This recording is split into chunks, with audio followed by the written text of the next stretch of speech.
também, o Haddad está tentando segurar com mão de ferro a meta de déficit zero sem abrir mão de mantê-la, né? De muita pressão para mudar já agora, né? Falar que vai descumprir, mas ele segue firme e forte até para tentar capturar um pouco dessa credibilidade ou não perder, né? Um pouco dessa credibilidade de mesmo não entregando, segurar firme que está na busca, né? Tá em busca. Carla, mas tem uma questão também que eu queria abordar contigo. A própria ministra Simone Tebet, ainda nesse sentido, falou que corte de gastos talvez comece a ser um pouco mais aprofundada a discussão no ano que vem, a partir do momento que haja uma avaliação, né, um pouco mais profunda a respeito das políticas públicas implementadas para a redução dos gastos.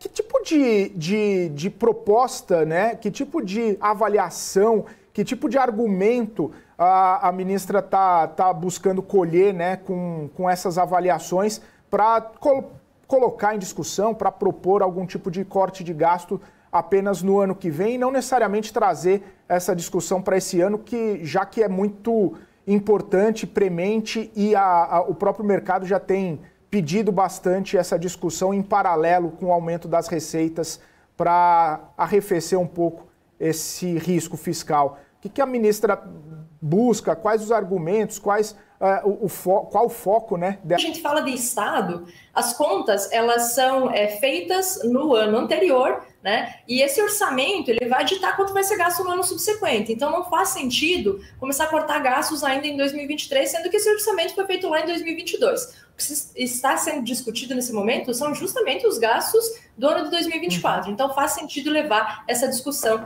para frente. E aí, considerando, né, as possibilidades que foram levantadas aqui dentro, acho que uma, inclusive, foi encabeçada pelo presidente da Câmara dos Deputados, Arthur Lira falou recentemente e vem batendo nessa tecla de reforma administrativa. Então, acho que esse é um ponto que pode ser abordado. A gente sabe como é a característica do serviço público, do funcionalismo público aqui no Brasil. A gente sabe a diferença entre salários dos servidores públicos e das pessoas que trabalham na esfera privada. A gente sabe a diferença de seguro que essas pessoas têm, né, da esfera pública e da esfera privada. Então, esse é um ponto que sempre é levantado quando se fala em cortar os gastos e sim, pode ser uma possibilidade, olhar para o funcionalismo público e melhorar a característica desse funcionalismo público em termos de gasto do Estado. Esse pode ser um ponto importante. Outros pontos importantes, aí a gente acaba caindo numa esfera que é um pouco crítica. Por quê? Porque o Estado ele tem gastos que são obrigatórios e gastos que não são obrigatórios. A parcela que pode ser reduzida desses gastos do Estado são justamente aqueles gastos que não são obrigatórios, mas eles respondem por uma parcela muito pequena do orçamento da União, certo? E esses gastos que não são obrigatórios, eles costumam entregar, em termos de nível de atividade, em termos de arrecadação, em termos de uma série de análises econômicas, resultados melhores do que aqueles gastos que são obrigatórios.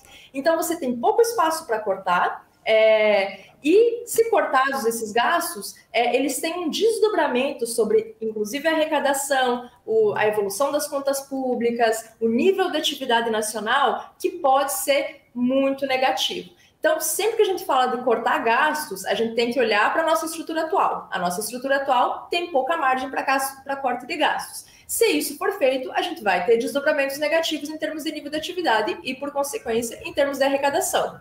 Para ter uma discussão correta aqui, a gente precisaria se debruçar novamente sobre aqueles gastos que são obrigatórios e os gastos que não são obrigatórios e tentar identificar dentro dos gastos obrigatórios o que poderia ser trazido para a realidade e transformado em gastos não obrigatórios para que pudessem ser cortados. Então, essa é uma discussão que está sendo levantada nesse momento, mas que tem muito pouco espaço efetivamente para entregar resultados. Ela vem muito mais no sentido de trazer uma sinalização, mais uma vez, do que resultados efetivos. Maravilha.